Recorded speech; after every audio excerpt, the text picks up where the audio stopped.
സമയം ഇത്ര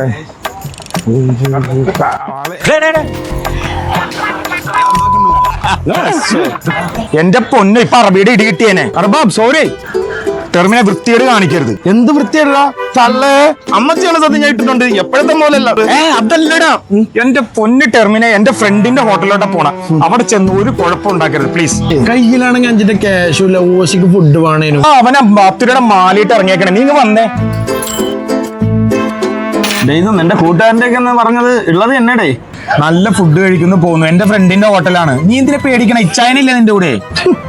ഓസിന് കിട്ടണമെന്ന് കരുതി വലിച്ചുവാരി തിന്നാൻ നിൽക്കരുത്. രണ്ടിനോട് പറയണേണ്. നിനക്ക് എന്താ വേണ്ട? നിനക്ക് ഹിന്ദി അറിയില്ലല്ലോ, നീ അവനോട് പറയണ്ട, എന്നോട് പറഞ്ഞാൽ മതി. എനിക്ക് മട്ടൻ ബിരിയാണി മതി, അതാവുമ്പോ ജ്യൂസി പോലെ ഇരിക്കും. നിനക്ക് ഞാൻ തരാം. നീ എന്താന്ന് വെച്ചാൽ മേടിച്ച് തിന്നു, ഒരു കുഴപ്പമില്ല.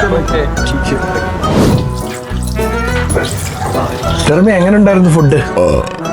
പൊളി, ഒരു രക്ഷയില്ല. നീ ആ ചെക്കനെ എന്തൊക്കെ പറഞ്ഞിരുന്നു? എത്ര നല്ല ഹോട്ടലായത്. അത് ചോറല്ലെങ്കിൽ വാ. എടാ ബില്ല് കൊടുക്കണ്ടേ? എന്തിനു ബില്ല്? നമ്മുടെ ഫ്രണ്ടിന്റെ ഹോട്ടലിൽ ആരെങ്കിലും ബില്ല് കൊടുക്കും? ഇതാ മച്ചാൻ വന്നല്ലോ. അത് കുഴപ്പമില്ല, ഞാൻ ഓണറെ വിളിക്കാം. ഓണർ നമ്മുടെ ചങ്കല്ലേ. അവനത് പുതിയ ചെക്കനാടാ, അവൻ എന്നെ അറിയാത്തോണ്ടാണ്. വിളിക്കാലോ ഇപ്പൊ.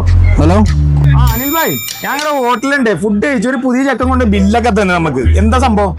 നിങ്ങൾ ബോർഡ് ലൈറ്റ് ഒക്കെ മാറ്റിയാ? എന്റെ പൊന്ന് ചക്കരെ, നമ്മുടെ റെസ്റ്റോറന്റ് ഹൈദരാബാദി ഹൗസിലടാ. അപ്പുറത്താ മച്ചാൻ റെസ്റ്റ് എടുക്കാനോ? ഒരു പണി കിട്ടിയടാ. എന്താ? അയാളുടെ റെസ്റ്റോറന്റ് ഇതല്ലായിരുന്നടാ, അപ്പുറത്തുള്ള റെസ്റ്റോറന്റ് ആയിരുന്നു.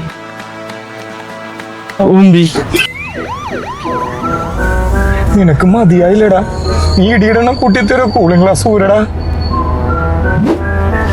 സത്യമായിട്ടും പറയാലോടാ, നല്ലോണം കരച്ചിൽ വന്നിട്ടാ, പുറത്ത് കാണാതിരിക്കാൻ വേണ്ടിട്ടാ. ഇത്രയും വലിയ പൊണ്ണത്തടിയും വെച്ച് നീ ഇങ്ങനെ കരയിലടാ ടെർമിനെ. അബെ